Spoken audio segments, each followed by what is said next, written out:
Bienvenida, bienvenido, caminante de las estrellas. Abrimos la mente y damos paso a pensamientos multidimensionales, pensamientos cósmicos, pensamientos divinos.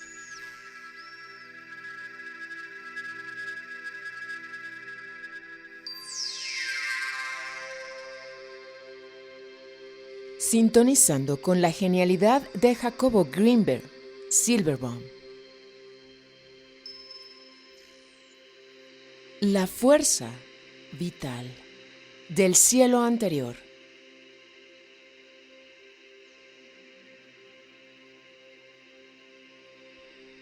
Hoy estaremos compartiendo el capítulo número 8. Polonia. Yo equilibro.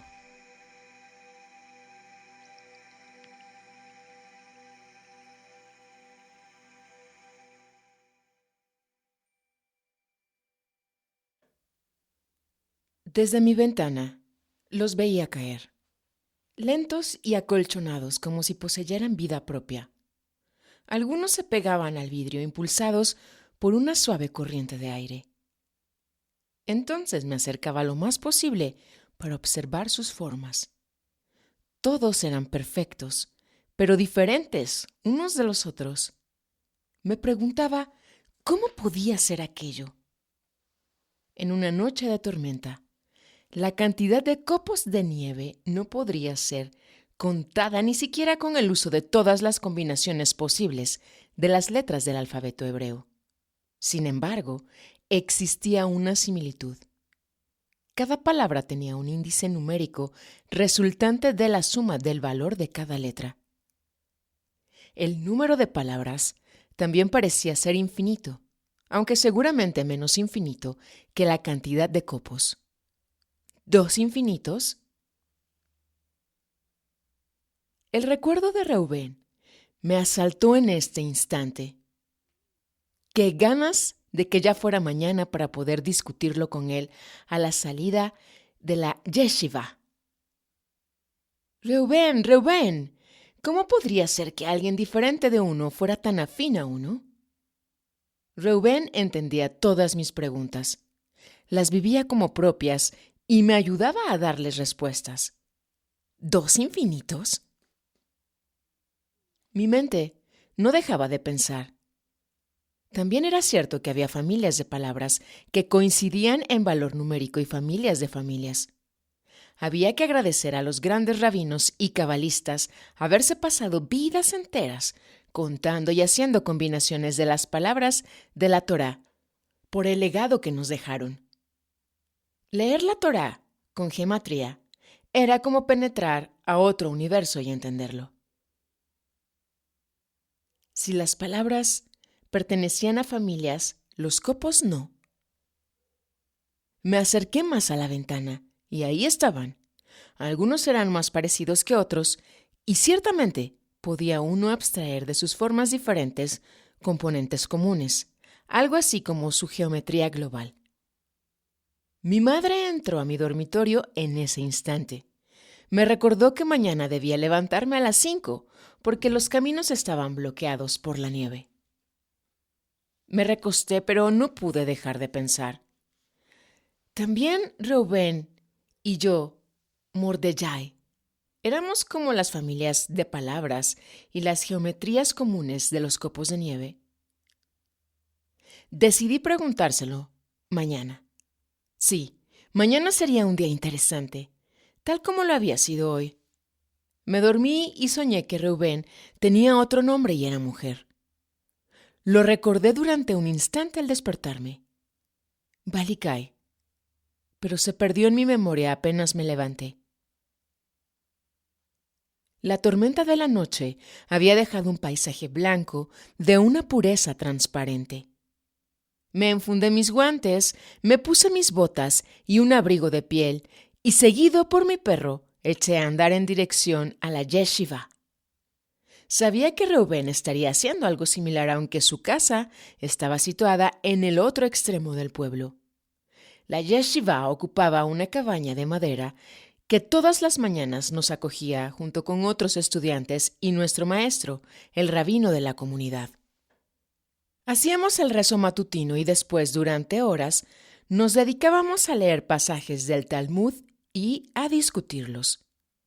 Nuestra mente buscaba argumentos y nuestro espíritu versículos de la Torá para defenderlos. En ocasiones se nos encendía la pasión al entrar en un desacuerdo complejo. Cada uno discutía a gritos defendiendo su posición y el rabino intentaba mediar entre nosotros, pero sin mucho éxito. A las 2 de la tarde interrumpíamos para comer y durante ese lapso Reubén y yo aprovechábamos para conversar. Compartí con él mis pensamientos acerca de los copos de nieve y sus relaciones con la geometría. Reubén me dijo que a mis observaciones les hacía falta un marco de referencia más general que pudiera englobarlas y darles dirección. Lo cuestioné acerca de la misma y él se quedó pensando un instante, adoptando su postura característica. Se acarició la oreja derecha y me contestó muy serio. La pregunta es acerca de cómo se activa el significado. Yo me entusiasmé. Por supuesto, le dije radiante. Esa es la pregunta esencial. Nos enfrascamos en una discusión deliciosa. A partir de ahí, según Reubén, todo lo que acontecía reflejaba la existencia de un orden trascendente en el cual no existe el azar. Dependía de la capacidad de ver la posibilidad de hallar ese orden y así asignarle un significado a los eventos y a las palabras. La más nimia acción podía ser vista como representante de un patrón trascendental, y cuando eso se lograba, la vida adquiría un sentido íntegro. En cambio, cuando una acción se percibía aislada y en forma concreta se perdía su significado, puesto que se la desligaba del patrón global. Yo le dije que por detrás de sus palabras se escondía la consideración de que todo lo que acontece es perfecto y absolutamente determinado, y que estaba de acuerdo con ello. Me miró con una sonrisa y continuó. No solamente eso, sino que nosotros participamos de ese orden y podemos influir en él. Cuando eso sucede y comprendemos el significado de nuestros actos y estos colaboran con el patrón trascendente, nos sentimos plenos y nos llenamos de satisfacción. Cuando, en cambio, actuamos sin esa conciencia, nuestra vida parece perder sentido y valor. Desde luego, asentí, pero eso no significa que no existan sucesos que se encuentran fuera de nuestro control y que no comprendemos. Es cuestión, respondió él, de saber cuál es nuestro territorio y de expanderlo. Conocer en qué participamos y cómo lo hacemos es una responsabilidad ineludible. Los eventos que sentimos fuera de nuestro control hablan de la existencia de una realidad a la que todavía no tenemos acceso y debemos agradecer su ocurrencia. Sin embargo, dije yo, a veces nos asustamos y el miedo nos invade. El miedo refleja una falta de fe, afirmó Reubén, enfáticamente, y no es válido desde ningún punto de vista. El rabino nos interrumpió en ese instante, invitándonos a continuar con el Talmud. A las 5 de la tarde empezó a oscurecer y todos regresamos a nuestras casas. Me despedí de Reubén, sintiendo que lo admiraba y quería. Al día siguiente, la misma secuencia de acontecimientos se repitió, pero nada era igual que ayer. Al vestirme, recapitulé mi diálogo con Reubén y me di cuenta que muchos de mis actos los pasaba por alto sin pensar en su significado. ¿Por qué, por ejemplo, me calzaba la bota derecha antes que la izquierda? ¿O por qué miraba en una dirección y no en otra? Si yo participaba del orden global, cada movimiento de mi cuerpo afectaba, en una forma u otra, los acontecimientos, y más me valía ser consciente de mi participación en ellos. Ese día, la discusión con Reuben versó acerca del lenguaje y de cómo también podía ser o no significativo. Existen instrumentos que ayudan a entender, me dijo Reuben, con el ceño fruncido, como la gematría. Tú podrías transformar cada una de mis palabras en un valor numérico, y seguramente hallarías aspectos comunes que de otra forma no percibirías. Cuando cada palabra, continuó diciendo, es pronunciada desde el significado, el lenguaje se vuelve un arte sublime. En cambio, cuando se deja salir lo que se dice sin ese significado, entonces se pierde el sentido o se manifiesta una repetición concreta. Eso también era cierto. Pensé para mí sin expresarlo. Pero, qué fastidioso debe ser transformar todo en números. Reuben me reclamó mi silencio y me pidió expresar mis pensamientos, pero yo sentí que no tenían altura y me dio pena hablar. Ante su insistencia, le dije lo que pasaba por mi mente, y él se rió a carcajadas. Por supuesto que no es necesario hacer eso, me dijo cuando acabó con esa risa que a mí me produjo una mezcla de vergüenza y coraje. ¿No te das cuenta?, me reclamó, que eso lo hacemos naturalmente como si en nuestra cabeza poseyéramos un mecanismo de traducción. El problema es que a veces la maquinaria tiene piezas sueltas o desgastadas y ahí es necesario utilizar un instrumento externo. Pero cuando todo funciona bien, no es necesario usar más que lo que naturalmente se da. El rabino había oído nuestra discusión y en ese momento nos interrumpió. Precisamente, para que funcione bien, utilizamos el estudio del Talmud, y por eso se inventaron las yeshivot. Los tres nos reímos y así penetramos a la cabaña. Al día siguiente, sentí que una presencia invisible me acompañaba. Era lógico pensar que no estábamos solos, y que lo que venía a nuestra mente como pensamientos originales provenía de seres más avanzados que nosotros que nos ofrecían su ayuda. Planteé la cuestión durante la mañana aprovechando un comentario talmúdico y todos se me quedaron viendo con una expresión de extrañeza en sus rostros. «Estás todavía muy joven para penetrar en esos misterios», me reconvino el rabino cuando se despidió de mí. «Ten cuidado», me dijo, con una expresión seria en su rostro. A partir de ese día, me comenzaron a suceder cosas muy extrañas. Cuando platicaba con Reuben, de pronto, y sin previo aviso, veía dentro de mi mente escenas de lugares que nunca había imaginado que pudieran existir.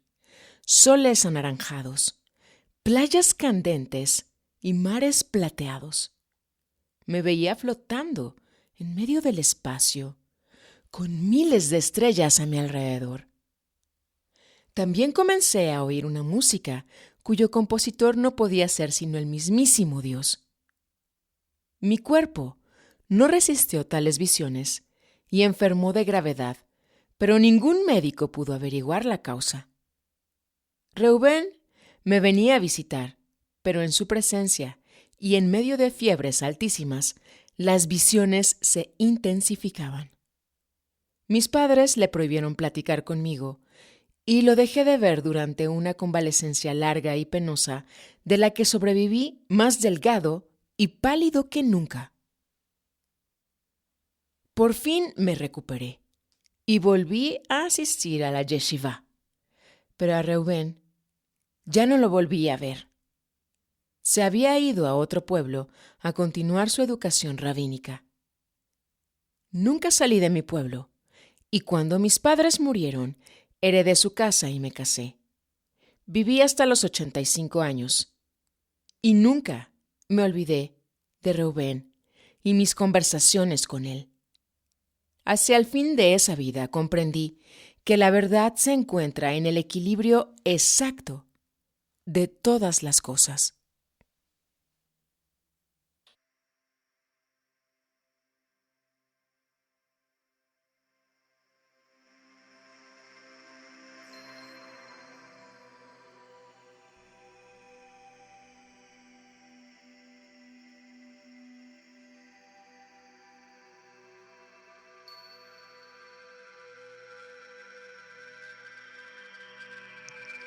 Transmitiendo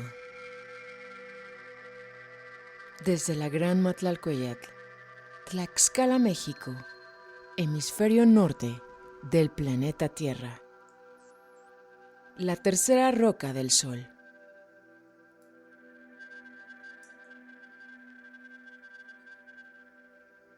Fechando martes 22 de febrero del año 22.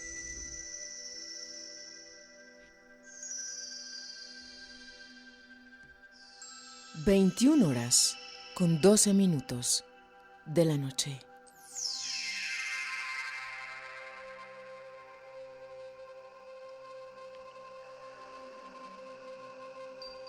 Sigue siendo energía capicúa. Hasta un nuevo vuelo.